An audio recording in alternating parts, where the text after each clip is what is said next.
ഇസ്ലാമാബാദിൽ പുരോഗമിക്കുന്ന Iran America നയതന്ത്ര ചർച്ചകൾ ശുഭകരമാണെന്നുള്ള സൂചനകൾ വരുന്നുണ്ട്. വിവിധ വിഷയങ്ങൾ വിജയകരമായി ചർച്ച ചെയ്തുവെന്ന് ഇറാന്റെ വിദേശകാര്യ വക്താവ് ഇസ്മായിൽ ബഗൈ വ്യക്തമാക്കി. US vice president JD Vance അല്പസമയത്തിനകം മാധ്യമങ്ങളെ കണ്ട് ചർച്ചയുടെ വിശദാംശങ്ങൾ പങ്കുവയ്ക്കുമെന്നാണ് പ്രതീക്ഷിക്കുന്നത്. ഫലം എന്തു തന്നെയായാലും തനിക്ക് ആശങ്കയില്ല എന്നും അമേരിക്ക വിജയിച്ചു കഴിഞ്ഞുവെന്നുമാണ് ഡൊണാൾഡ് ട്രംപിന്റെ അവകാശവാദം. നിയന്ത്രണങ്ങളോടെ തുറന്നുവെന്ന് ഹോർമുസ് കടലിടുക്ക് നിയന്ത്രണങ്ങൾ തുറന്നുവെന്ന് IRGC അറിയിച്ചു. അതേസമയം ഇറാനെതിരെയുള്ള സൈനിക നടപടികൾ തുടരുമെന്നാണ് ഇസ്രായേൽ പ്രധാനമന്ത്രി ബെഞ്ചമിൻ നെതന്യാഹുവിൻ്റെ പ്രഖ്യാപനം. അത് ആശങ്കയുണ്ടാക്കുന്നുമുണ്ട്. അജയ് സുതാപിച്ചു കൂടുതൽ വിവരങ്ങൾ നൽകും. אג'יי, അതിനു മുമ്പ് പ്രതികരണത്തിലേക്ക്.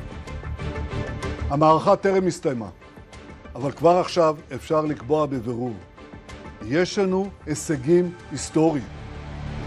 אני רוצה לזכור איפה היינו. איראן ניסתה ללפות אותנו בטבעת חנק. חמאס בעזה, חיזבאללה בלבנון, משטר אסד בסוריה, המיליציות בעיראק, החות'ים בתימן, איראן עצמה. זאת אומרת, הם רצו לחנוק אותנו, ואנחנו חונקים אותם. הם איימו עלינו בהשמדה, והם עכשיו נלחמים לשרוד. אנחנו הכינו בהם, יש לנו עוד מה לעשות. ഇസ്ലാമാബാദിലെ ചർച്ചയ്ക്ക് ശേഷം ഇപ്പോൾ ഇത് American vice president JD Vance മാധ്യമങ്ങളെ കാണുന്നു. അതിലേക്ക് തത്സമയം. There were multiple rounds where there were breaks in between negotiations. How often did you communicate with the president throughout those rounds, and what was he saying as you were going through these negotiations that you said fell short? Yeah, obviously we were talking to the president consistently. I don't know how many times we talked to him, a half dozen times, a dozen times over the past 21 hours. We obviously also talked to Admiral Cooper, to Pete, to Marco, to the entire national security team. We talked to Scott Bessent a number of times. So look, we were constantly in communication with the team because we were negotiating in good faith. And we leave here with a very simple proposal, a method of understanding that is our final and best offer. We'll see if the Iranians accept it. Thank you. Ajay സുതാപിച്ചു കൂടുതൽ വിവരങ്ങൾ പങ്കുവയ്ക്കും. Ajay, good morning. എന്താണെങ്കിലും വലിയ നീട്ടിയുള്ള ഒരു വാർത്താ സമ്മേളനമൊന്നുമില്ല അമേരിക്കയുടെ ഭാഗത്ത് നിന്ന്. എന്താണെങ്കിലും എന്താണ് പ്രഖ്യാപിച്ചത്? ചർച്ച എങ്ങനെ പൂർത്തിയായി എന്നാണ് കരുതുന്നത്? എൽദോ, ഇപ്പോൾ ചർച്ചകളിൽ നിലവിൽ ഒരു ഫലവത്തായ അവസാനമില്ല എന്നാണ് നമുക്ക് മനസ്സിലാകുന്നത്. JD വാൻസ് വ്യക്തമാക്കുന്നത് ഇറാൻ നമ്മുടെ ടേംസ് ആൻഡ് കണ്ടീഷൻസ് എഗ്രി ചെയ്തില്ല, അത് തള്ളിക്കളഞ്ഞു എന്നുള്ള ഒരു വിശദീകരണമാണ് JD വാൻസിൻ്റെ ഭാഗത്തു നിന്ന് ലഭിക്കുന്നത്. ഒരു ചർച്ചയിലൊരു ഇരുപക്ഷത്തു നിന്നും അനുകൂലമായിട്ടുള്ള ഒരു അവസാനത്തിലേക്ക് എത്താനായില്ല എന്നും അദ്ദേഹം പറയുന്നുണ്ട്. പ്രധാനമായിട്ടും ഈ യുറേനിയം എൻറിച്ച്മെൻറ്റ് ഉൾപ്പെടെയുള്ള കാര്യങ്ങൾ, അതുപോലെ തന്നെ ന്യൂക്ലിയർ റൈറ്റ്സ് സംബന്ധിച്ചുള്ള കാര്യങ്ങൾ, ഇവയൊന്നും തന്നെ ഫലവത്തായില്ല എന്നാണ് JD വാൻസ് ഇപ്പോൾ നിലവിൽ മാധ്യമങ്ങളെ കണ്ട് വ്യക്തമാക്കുന്നത്. ഈ ചർച്ചയെ സംബന്ധിച്ചുള്ള കൂടുതൽ വിശദാംശങ്ങൾ നിലവിൽ പങ്കുവയ്ക്കാൻ സാധിക്കില്ല എന്നും JD വാൻസ് പറയുന്നുണ്ട്. ഇവയെല്ലാം US പ്രസിഡന്റ് ഡൊണാൾഡ് ട്രംപുമായിട്ട് ചർച്ചകൾ നടത്തിയതിന് ശേഷം പിന്നീട് വിശദമായിട്ടുള്ളൊരു വാർത്താ സമ്മേളനം നടത്തും എന്നും അദ്ദേഹം നിലവിൽ പറഞ്ഞിട്ടുണ്ട്. എന്തായാലും നമുക്ക് ഈ നിമിഷം പറയാനാകുന്നത് ചർച്ചകളിൽ ഒരു ഫലവത്തായ അവസാനം ഉണ്ടായിട്ടില്ല.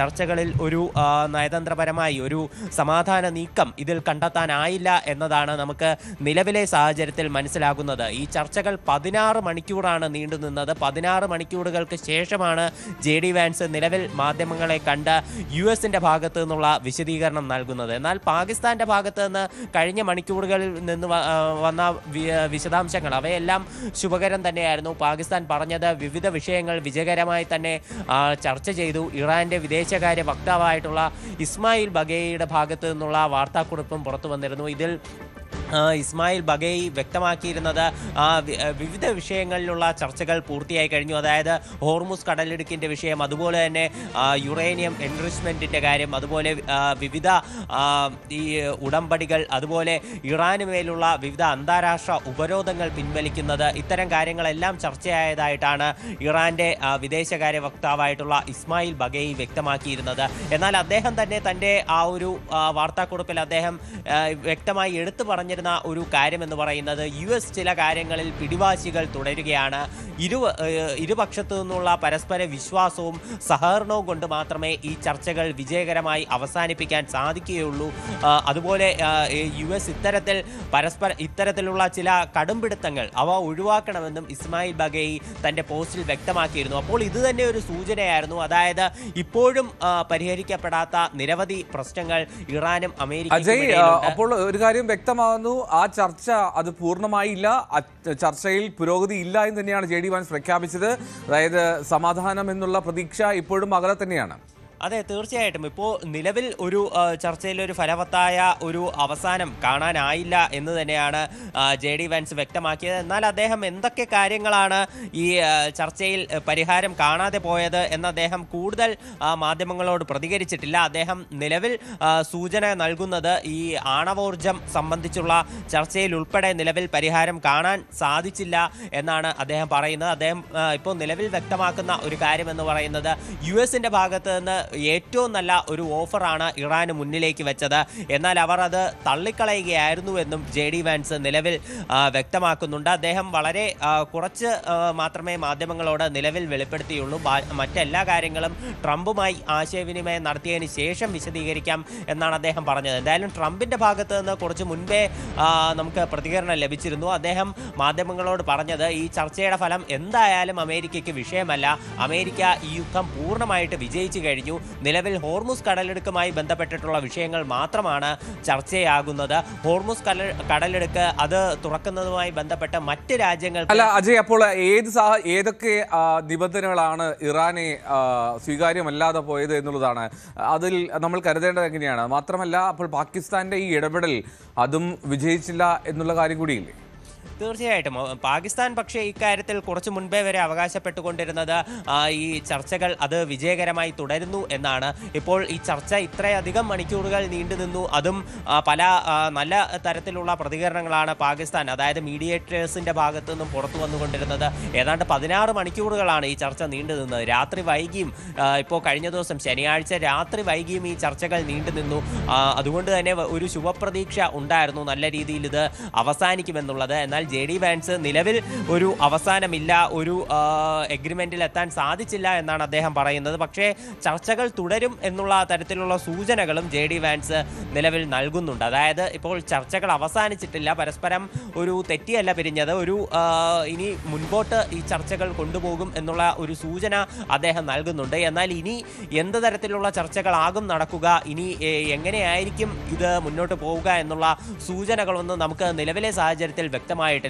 ഇറാന്റെ വിദേശകാര്യ വക്താവായിട്ടുള്ള ഇസ്മായിൽ ബഗേയി തന്നെ വ്യക്തമാക്കിയിരുന്ന US ചില കാര്യങ്ങളിലുള്ള ഒരു കടുംപിടുത്തം ഒഴിവാക്കണമെന്ന് തന്നെയാണ്. അപ്പോൾ അതിൽ നിന്ന് തന്നെ നമുക്ക് ഒരു സൂചന ലഭിച്ചിരുന്നു. പല കാര്യങ്ങളിലും ഇപ്പോഴും ഒരു തീരുമാനമാകാതെ നിലനിൽക്കുന്നുണ്ട്, പല കാര്യങ്ങളും ഇപ്പോഴും തർക്കവിഷയമായി തുടരുന്നു എന്നത് തന്നെ അദ്ദേഹത്തിൻ്റെ ആ വാക്കുകളിൽ നിന്ന് വ്യക്തമായിരുന്നു.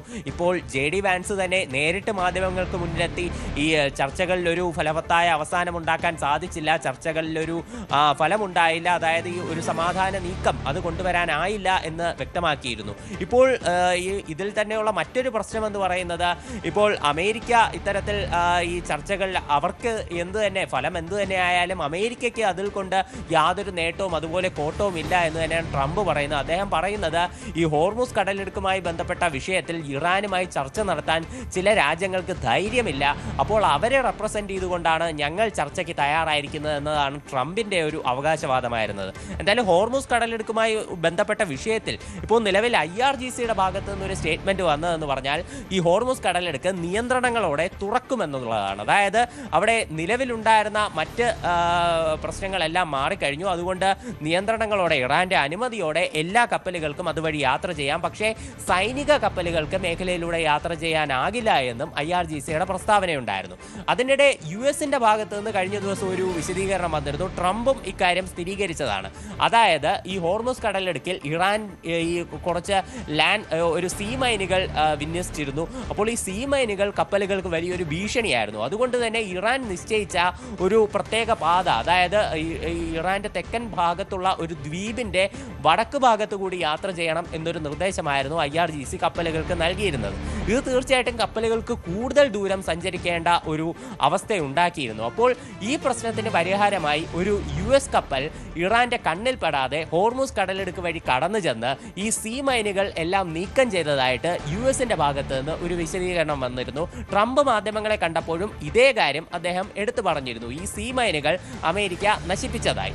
എന്നാൽ ഇറാന്റെ ഭാഗത്ത് നിന്ന് ഇത് പൂർണ്ണമായും നിഷേധിക്കുകയാണ്. ഇറാനിയൻ മാധ്യമങ്ങൾ പറയുന്നത് ഇത്തരമൊരു സംഭവം നടന്നിട്ടില്ല, അമേരിക്ക അനാവശ്യമായ ചില കാര്യങ്ങൾ അത് കൊട്ടിഘോഷിക്കുകയാണ് എന്നുള്ള ഒരു പ്രസ്താവനയാണ് ഇറാന്റെ ഭാഗത്ത് നിന്ന് വന്നത്. എന്തായാലും ഇത്തരം സീ മൈനുകൾ നീക്കം ചെയ്തു, അതുകൊണ്ട് തന്നെ ഹോർമുസിലെ ഭീഷണി അത് പൂർണ്ണമായി അകന്നു കഴിഞ്ഞു എന്നുള്ളതാണ് അമേരിക്കയുടെ നിലവിലുള്ള അവകാശവാദം. ഇതിൽ ഔദ്യോഗികമായി മറ്റ് സ്ഥിരീകരണങ്ങളൊന്നും നമുക്ക് ലഭിച്ചിട്ടില്ല. പക്ഷേ ഇപ്പോൾ ഏറ്റവും കൂടുതൽ ആശങ്കയുണ്ടാക്കുന്ന മറ്റൊരു കാര്യം എന്ന് പറയുന്നത് അത് ഇസ്രായേലിൻ്റെ പ്രധാനമന്ത്രിയായിട്ടുള്ള ബെഞ്ചമിൻ നെതന്യാഹുവിൻ്റെ ഭാഗത്തു നിന്നുള്ള ഒരു പ്രസ്താവനയാണ്. അദ്ദേഹം പറയുന്നത് ഇറാനെതിരെയുള്ള സൈനിക നടപടികൾ അത് വീണ്ടും തുടരും എന്നാണ് അദ്ദേഹം കഴിഞ്ഞ ദിവസം രാത്രി മാധ്യമങ്ങളെ കണ്ടപ്പോൾ വ്യക്തമാക്കിയിരുന്നത്. അദ്ദേഹം പറയുന്നത് ഇറാൻ ഞങ്ങളെ ശ്വാസം മുട്ടിക്കാൻ ശ്രമിച്ചു, ഞങ്ങൾ അവരെയും അവരുടെ സഖ്യകക്ഷികളെയും തിരിച്ചു ശ്വാസം മുട്ടിച്ചുകൊണ്ടിരിക്കുകയാണ്, അത് ഇനിയും തുടരും എന്നതാണ് അദ്ദേഹത്തിൻ്റെ ഒരു പ്രസ്താവന. ഇതിന് ഒരു വിശദീകരണവുമായി അദ്ദേഹം ഇറാന്റെയും അതുപോലെ തന്നെ സഖ്യകക്ഷികളായിട്ടുള്ള ഈ ഹിസ്ബുള്ള ഗ്രൂപ്പും അതുപോലെ തന്നെ ഹൂതികളിലുമുള്ള യമൻ അതുപോലെ തന്നെ ലെബനൻ തുടങ്ങിയിട്ട് വിവിധ രാജ്യങ്ങളുടെ മാപ്പ് അദ്ദേഹം മുന്നിൽ വെച്ചുകൊണ്ട് ഇസ്രായേലിൻ്റെ സൈനിക നടപടികൾ വിശദീകരിക്കുകയായിരുന്നു. അത് ഇനിയും തുടരും എന്നുള്ള ഒരു വിശദീകരണമാണ് നെതന്യാഹു നൽകുന്നത്. കഴിഞ്ഞ ദിവസവും തെക്കൻ ലെബനിലുള്ള ഈ ഇസ്രായേലിൻ്റെ കടുത്ത ആക്രമണം ഉണ്ടായിരുന്നു. അതിൽ 13 പേർ കൊല്ലപ്പെട്ടു എന്നുള്ള വിവരങ്ങളും നമുക്ക് ഇതിൽ ലഭിക്കുന്നുണ്ട്. ഇതിനോടകം അവിടുത്തെ മരണസംഖ്യ അത് വലിയ തോതിൽ ഇപ്പോൾ ഉയർന്നു കഴിഞ്ഞു എന്നതാണ് നിലവിൽ മനസ്സിലാക്കാനും സാധിക്കുന്നത്. JD വാൻസിന്റെ പ്രഖ്യാപനത്തിൽ പറയുന്നത് അമേരിക്കയിലേക്ക് മടങ്ങുകയാണ്. പാകിസ്ഥാന് JD വാൻസ് നന്ദി പറയുന്നുണ്ട്. പക്ഷേ എഗ്രിമെന്റിലേക്ക് കാര്യങ്ങൾ എത്തിയില്ല എന്നുള്ളതാണ്, ധാരണയിലേക്ക് എത്തിയില്ല എന്നുള്ളതാണ് വളരെ പ്രധാനപ്പെട്ട കാര്യമാണ്. അത് ആശങ്ക ഉണ്ടാക്കുകയും ചെയ്യുന്നുണ്ട്. അജയ്, എന്താണെങ്കിലും JD വാൻസ് ഇങ്ങനെ ചർച്ച ഫലപ്രദമായി ഫ്രൂട്ട്ഫുള്ളായി തീരാതെ മടങ്ങുന്നു എന്ന് പ്രഖ്യാപിക്കുമ്പോൾ അവിടെ എന്തൊക്കെയോ സൂചനകളുണ്ട്. അമേരിക്കയുടെ കൂടുതൽ പ്രഖ്യാപനങ്ങൾ അല്ലെങ്കിൽ വൈറ്റ് ഹൗസിൻ്റെ പ്രതികരണങ്ങളൊക്കെ വരുമെന്ന് പ്രതീക്ഷിക്കുകയും ചെയ്യാം. ഇനി എന്താണ് കരുതേണ്ടത് എന്നുള്ള ചോദ്യം, അവിടെ ചർച്ച അവിടെ അലസിപ്പിരിഞ്ഞു എന്ന് തന്നെ പറയുകയാണെങ്കിൽ എന്തായിരിക്കും ഇനിയുള്ളത് എന്നുള്ളതാണ്. എൽദോ, ഇനി നമ്മൾ തീർച്ചയായിട്ടും കാത്തിരിക്കുന്നത് പാകിസ്ഥാൻ്റെ ഭാഗത്ത് നിന്നുള്ളൊരു പ്രതികരണമാണ്. അതായത് ഇപ്പോൾ ഇറാൻ്റെ ഭാഗത്ത് നിന്നുള്ളൊരു പ്രതികരണം വന്നു കഴിഞ്ഞു. അതിൽ ഇസ്മായിൽ ബഗേയി വ്യക്തമാക്കുന്നത് ചില കാര്യങ്ങളിൽ അമേരിക്ക ഇപ്പോഴും കടുപിടുത്തം തുടരുന്നു എന്നതാണ്. പല വിഷയങ്ങൾ വിജയകരമായി ചർച്ച ചെയ്ത് അവസാനിപ്പിച്ചെങ്കിലും ചില കാര്യങ്ങളിൽ അമേരിക്ക കടുംപിടുത്തം തുടരുന്നു എന്നുള്ള വിശദീകരണം അത് ഇറാൻ്റെ ഭാഗത്ത് നിന്ന് വരുന്നു.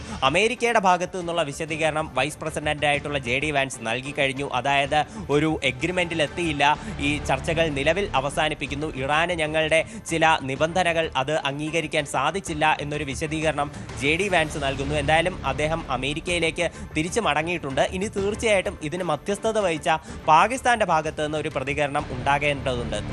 പ്രത്യേകിച്ച് JD വാൻസ് പറയുന്നത് ഈ ചർച്ചകൾ തുടരും എന്നതിൻ്റെ ഒരു സൂചന അദ്ദേഹം നൽകിയിട്ടുണ്ട്. ഇനി നയതന്ത്രപരമായിട്ടുള്ള എല്ലാ കാര്യങ്ങളും അവസാനിപ്പിച്ചതായിട്ട് അദ്ദേഹം പറയുന്നില്ല. തീർച്ചയായിട്ടും അതൊരു ശുഭപ്രതീക്ഷ കൂടിയാണ്. ചർച്ചകൾ തുടരുന്നത് അത് ഈ സമാധാന നീക്കങ്ങൾക്ക് ഒരു ഊർജ്ജം നൽകുന്നുമുണ്ട്.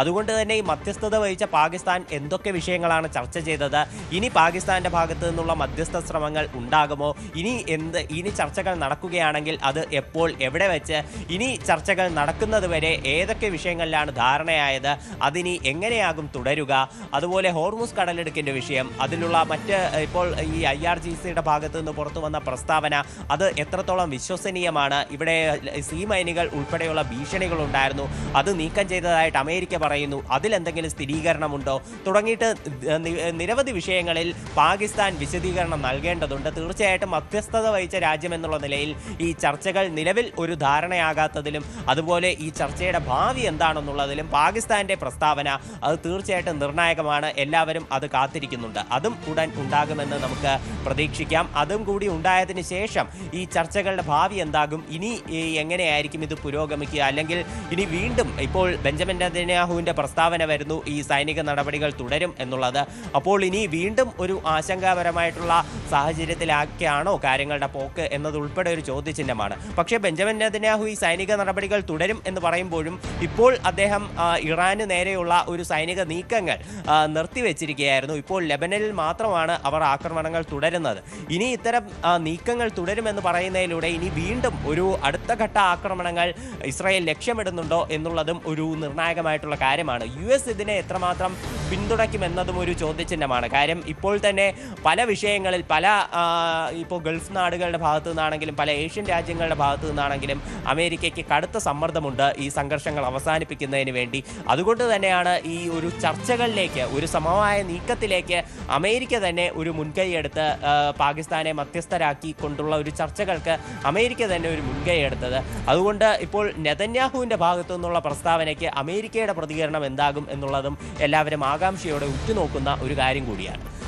തീർച്ചയായിട്ടും അത് അത്ര നല്ല വാർത്തയല്ല, ശുഭകരമായിട്ടുള്ള കാര്യങ്ങളല്ല അവിടെ ഇസ്ലാമാബാദിൽ സംഭവിച്ചത് എന്നുള്ളതാണ് പ്രധാനപ്പെട്ട കാര്യം.